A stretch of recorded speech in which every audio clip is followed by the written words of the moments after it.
തെരഞ്ഞെടുപ്പ് പ്രവചന വീരൻ റാഷിദിനെ കണ്ടം വഴി ഓടിച്ച ജനവിധിയാണ് ഇന്ന് പുറത്തു വന്നത്.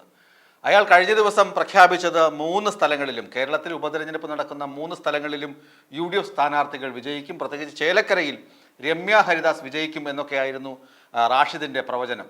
മുമ്പെപ്പോഴൊക്കെ നടത്തിയ പ്രവചനങ്ങൾ ഫലിച്ചിട്ടുണ്ട്, ഏതാണ്ട് അതുപോലെയൊക്കെ വന്നിട്ടുണ്ട്.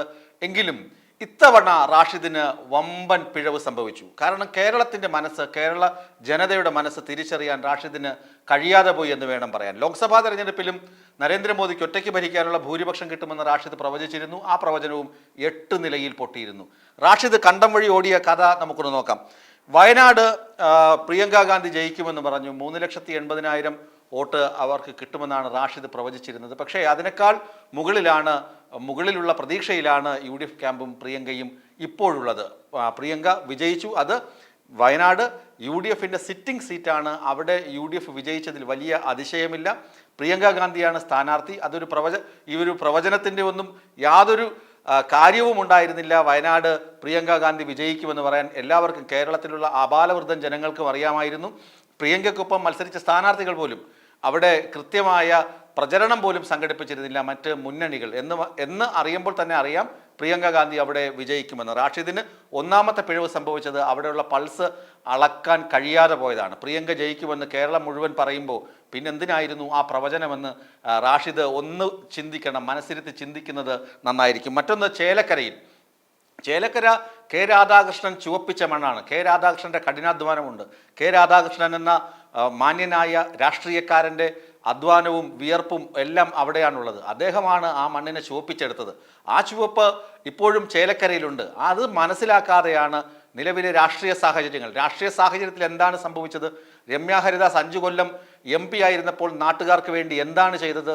ഇതൊന്നും മനസ്സിലാക്കാതെ പിണറായി വിജയനെതിരെ കുറേ ആരോപണങ്ങൾ പുകമറ പോലെ ഇങ്ങനെ അന്തരീക്ഷത്തിലുണ്ട് എന്ന് വെച്ച് ചേലക്കരയിലെ ജനങ്ങൾ മറ്റൊരു വിധി എഴുതും, രമ്യ ഹരിദാസിന് അനുകൂലമായ വിധി എഴുതുമെന്ന് പറഞ്ഞ മണ്ടൻ പ്രവചനമാണ് റാഷിദ് നടത്തിയത്. 1400 മുതൽ 4000 വരെ വോട്ട് രമ്യ ഹരിദാസ് പിടിക്കുമെന്നായിരുന്നു റാഷിദിൻ്റെ പ്രവചനം. അത് 8 നിലയിൽ പൊട്ടി. 10,000-ൽ പരം വോട്ടുകളുടെ ഭൂരിപക്ഷത്തിൽ അവിടെ UR പ്രദീപ് വിജയിച്ചു കഴിഞ്ഞു. UR പ്രദീപ് ജനകീയനാണ്.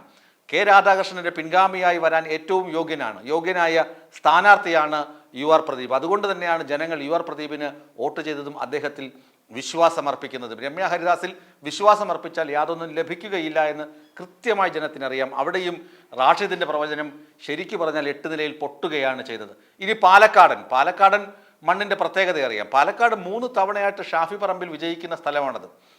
അവിടെ ഡോക്ടർ സരിൻ CPMലേക്ക് വന്ന് സ്ഥാനാർത്ഥിയായി, സന്ദീപ് വാര്യർ കോൺഗ്രസിലേക്ക് കുടിയേറി, അതുപോലെ തന്നെ EP-യുടെ ആത്മകഥാ വിവാദം, ഇതൊക്കെ അവിടുത്തെ വോട്ടർമാരെ വല്ലാതെ സ്വാധീനിച്ചിട്ടുണ്ട്.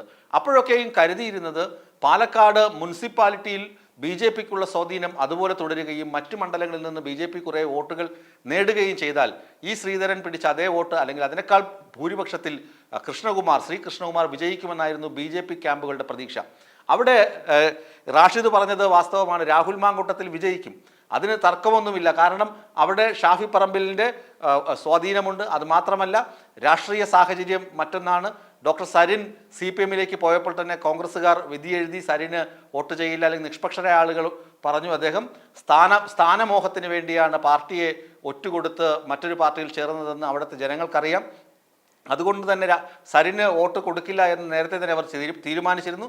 പ്രത്യേകിച്ച് ജില്ലാ പഞ്ചായത്ത് പ്രസിഡന്റായ ബിനുമോൾ അവിടെ സ്ഥാനാർത്ഥിയാകുമെന്ന് ഏതാണ്ട് ഉറപ്പായ സാഹചര്യത്തിലാണ് ഡോക്ടർ P സരിനെ സ്ഥാനാർത്ഥിയായി അപ്രതീക്ഷിതമായി ഇടതുമുന്നണി പ്രഖ്യാപിക്കുന്നത്. പിന്നെ അദ്ദേഹത്തിൻ്റെ ചിഹ്നം CPMൻ്റെ ചിഹ്നമല്ല, സ്റ്റെതസ്കോപ്പ് ആയിരുന്നു ചിഹ്നം. അതുകൊണ്ട് ആ ചിഹ്നത്തിലേക്ക് വോട്ട് ചെയ്യാനും CPM അണികൾക്ക് അങ്ങനെ തോന്നണമെന്നില്ല, അല്ലെങ്കിൽ അനുഭാവികൾക്ക് തോന്നണമെന്നില്ല. അതുകൊണ്ട് രാഹുൽ മാങ്കൂട്ടത്തിന് ആണ് പാലക്കാട് മുൻതൂക്കമുള്ളത് എന്ന് നേരത്തെ തന്നെ അവലോകനങ്ങളിലും രാഷ്ട്രീയ നിരീക്ഷകരും ഒക്കെ പറഞ്ഞിരുന്നു. അതാണ് റാഷിദ് പ്രവചനമായിട്ട് അവതരിപ്പിച്ചത്.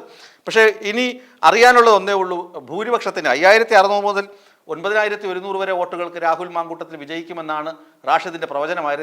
ഏതായാലും 6,000 വോട്ടോളം അദ്ദേഹം ഇപ്പോൾ തന്നെ ഭൂരിപക്ഷത്തിലാണ്. അവിടെ റാഷിദിൻ്റെ പ്രവചനമല്ല, നേരത്തെ തന്നെ ഇതൊക്കെ എല്ലാവർക്കും അറിയാമായിരുന്നു. അങ്ങനെ നോക്കുകയാണെങ്കിലും റാഷിദ് ഇവിടെ പ്രവചിച്ചാലും പ്രവചിച്ചില്ലെങ്കിലും രാഹുൽ മാങ്കൂട്ടത്തിന് പാലക്കാട് വിജയിക്കും എന്ന് ഉറപ്പുണ്ടായിരുന്നു. ഡോക്ടർ P സരിൻ സ്ഥാനാർത്ഥിയായതോടെ CPMന് ഒരു അല്പക്ഷീണമുണ്ടായി. എന്നാൽ BJPയുടെ വോട്ടുകൾ കണ്ടമാനം ചോർന്നിട്ടുണ്ട് പാലക്കാട് നഗരസഭയിൽ എന്നതും കൃത്യമായ രാഷ്ട്രീയ കാര്യമാണ്. അതുകൊണ്ട് തന്നെ റാഷിദിൻ്റെ പ്രവചനങ്ങളല്ല ഫലിച്ചത്, പകരം കേരള ജനതയുടെ അല്ലെങ്കിൽ കേരള ജനതയുടെ ജനാധിപത്യ ബോധവും രാഷ്ട്രീയ ബോധവുമാണ് ഈ തെരഞ്ഞെടുപ്പിൽ പ്രതിഫലിച്ചത് എന്ന് പറയുന്നതാവും വാസ്തവം. ശരിക്കും റാഷിദ് പറഞ്ഞത് എന്താണ്? CPM കണ്ടം വഴി ഓടും, ഇടതുമുന്നണി കണ്ടം വഴി ഓടും എന്നൊക്കെയായിരുന്നു. CPM ഇടതുമുന്നണിയോ കണ്ടം വഴി ഓടിയിട്ടില്ല. റാഷിദിനെ കേരളത്തിലെ പ്രബുദ്ധരായ ജനം കണ്ടം വഴി ഓടിച്ചു എന്ന് പറയുന്നതാവും ശരി.